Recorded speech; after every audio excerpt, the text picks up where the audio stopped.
Karong buntaga sa spotlight mga kapuso atong pakisayran unsa may kinabuhi ni usa ka editorial cartoonist sa unsang pamaagi man niya ma-illustrate ang nagkadaayang mga panghitabo sa atong katilingban karon og diin sa Benicia gikan ang iyang talento mga kapuso og nganong napalambo pa niya kini. Pakisayran tani karong buntaga kay makauban nato Mr. Ramesh Rosilio. Good morning, Sir Ram. Welcome sa GMA Regional TV Live. Kumusta ang imong kabuntagon, sir? Ayos na, sir. Ayos na kayo. Kaluoy sa Diyos. Kanang wata tayong naigos kuan mga kanang COVID ron. Anyway, okay naman ang kuan, sir. Ang kuan atong buntag. Daghang salamat, sir, sa pagsanong sa among imbitasyon karon hisgutan ta kini imong makapabilib nga talento sa editorial cartooning. Unsa man kadugay naka, sir, ni imong trabaho? Mahog na 21 years na ko nga cartoonist sa Freeman, dayon mga 15 years sa Banat. Ang trabaho sa usa ka cartoonist is to convey sa unsay opinions sa newspaper, sa unsay iyang hisgutan sa mga panghitabo sa atong katilingban ba, unsay mga balita ron. So naamo din na siya stand ang newspaper about sa ilang opinion bahin na ng mga topika. At the same time, akong i-interpret into illustrations wherein less words, minus lang ang tulong, more on pictures na yun, more on kanang metaphors, mga unsaon mo pagpasabot sa tao nga why dagan sulti.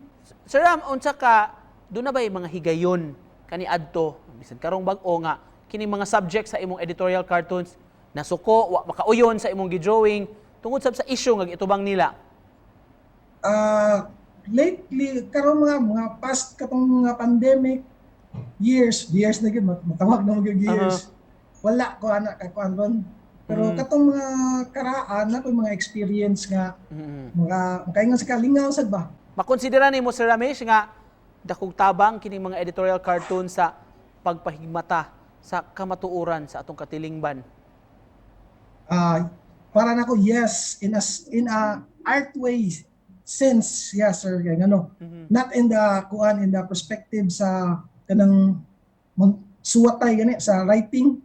Kay considering kami gamay ra man mi mong drawing among i-emphasize among ipagawas ang among thoughts through cartoon, so through art, through drawing, through illustrations.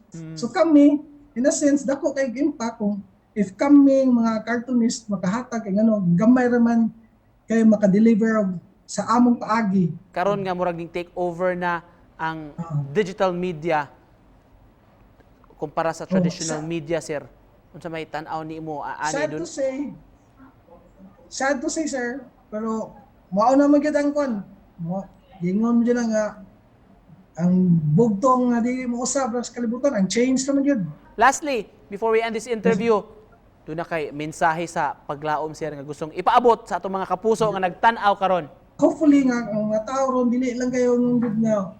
We always need to dwell on not only in the good but better side sa picture sa atong mga sitwasyon nga nahitabo diri sa atong kanang palibot. Kinahanglan stay focused and dwell lang gyud kung say maayo sa imo mabuhat sa imong isikataw. Mao gyud na ikon ka ambit nako. Tinuod yun na, sir. Positivity lang yun. Alright, with that, sir, magpasalamat migdako sa imong pag-uban kanamo karong buntaga pagpaambit sa imong istorya og kinabuhi mga kapuso. Editorial cartoonist Sir Ramesh Rosilio. Salamat kay Sir Ram. Okay.